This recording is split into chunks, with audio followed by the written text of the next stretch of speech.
Greetings. Jesse Vaughn Sr., stationary scientist here. How you guys doing today? Hope y'all are all having a blessed day.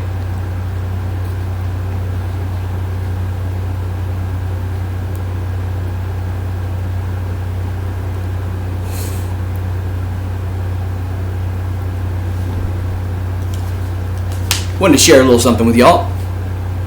Anytime you hear anything about planets and heliocentric model and things from multi-light years away shining their light back to us here on Earth, well,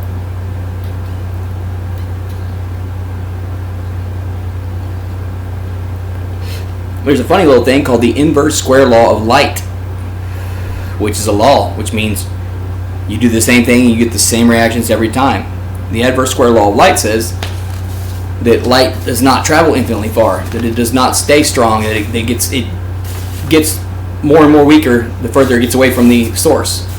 It says the law states that the intensity of light from a given source varies inversely with the square of the distance of the source. In short, as the distance increases, the intensity of the light from the source decreases. So when they say that our sun, that's 93 million miles out in space away from us, is shining its light all the way back, 100 million miles to Mars, and then to however many miles to Venus and Neptune and Mercury and so on and so forth. That light from our sun, 93 million miles away, is traveling all the way out to the reaches out there to them, illuminating them, and thus reflecting off of them and shining all the way back here to Earth for us to see. That is impossible.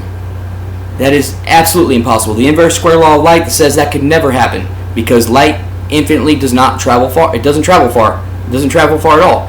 The thing about it is even if you have a very, very strong light source, the strongest light source you could possibly have still won't shine for more than a few miles. I mean, it's like this, dude. You think if you were at ground level and you started a bonfire and then you walked 100 miles from that bonfire, do you think you'd be able to see that bonfire? No, you wouldn't. You would not at all. So, I mean, why would you think that you could see a light in the sky that would be multiple light years away? No, that's in our local sky. It's right here where you can see it. You can zoom in on the luminaries better than you can the downtown area of San Antonio from where I'm at. And that's only 17 and a half miles.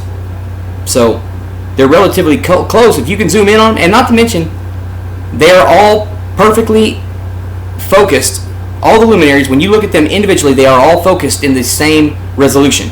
So if you're looking at the moon and the star next to the moon, they're both going to be in the same magnification. I mean, they're supposed to be infinitely light years apart, okay? So in order for you to be looking at one and still see the other one in the same focus as that one, that's impossible. If they're so far apart like they're supposed to be, they wouldn't be. You would not be able to focus them in the same view. It wouldn't happen. That's that inverse square law of light kicking in for you.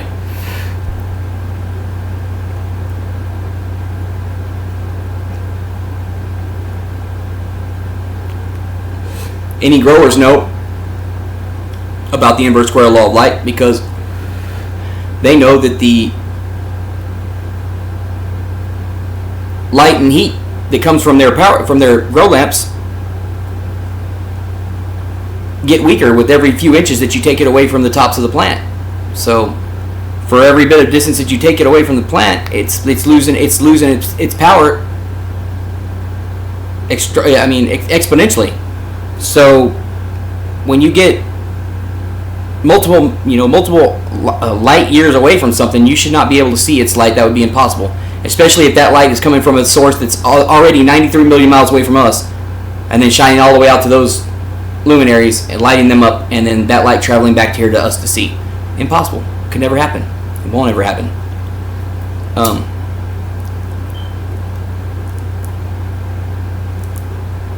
I know this is some alternative thinking for some people, but this is not exactly what you call alternative thinking. It's observable truth. It's observable reality. See, it's like this.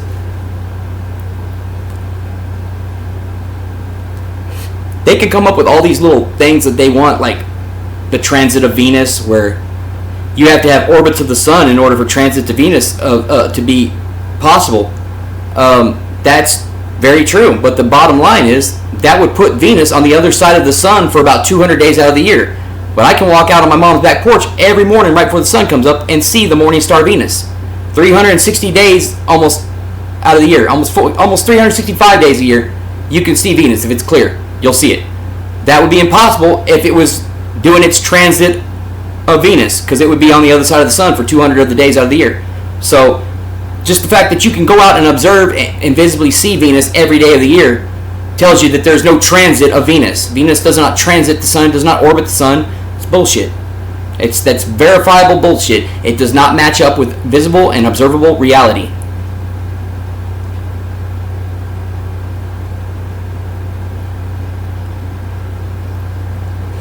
The more you start to see through their game, the easier it is to shake off the magic spell that's had everybody at some point in time in their life completely bamboozled. I know I was. I thought there was space, and I thought that we could do all these things. Come to look into it, man, we can't do none of that crap, dude. We can't go to space. We can't leave the Earth. There is no space. Can't leave the Earth, man. They say it in their own words. We can't go past lower Earth orbit. We can't go past the Van Allen belts.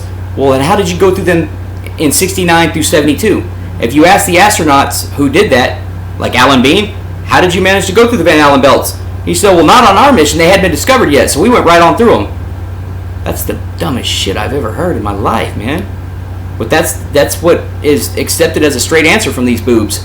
These guys that steal your money and lie to you. It's a magic spell, man. They got you all under a little trance, magic spell. And once you break that magic spell, once you see it for what it really is, you can never unsee it. That spell will never be able to be cast back on you again. It's broken forever. And that's a good thing, because with it comes the eyes of discernment. You know, there's a lot of things that I just totally did not see with my old set of eyes. You know?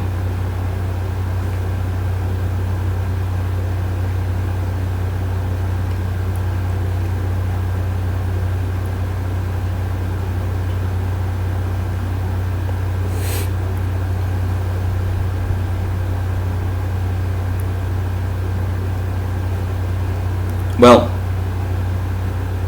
I just want my viewers to know that I will always be honest with you. I will never take an official narrative stance. I will never go to Google for my answers. I will never go to Reddit or Snopes or any of those assholes that lie through their teeth and say, no, this did not happen just because such and such said it happened.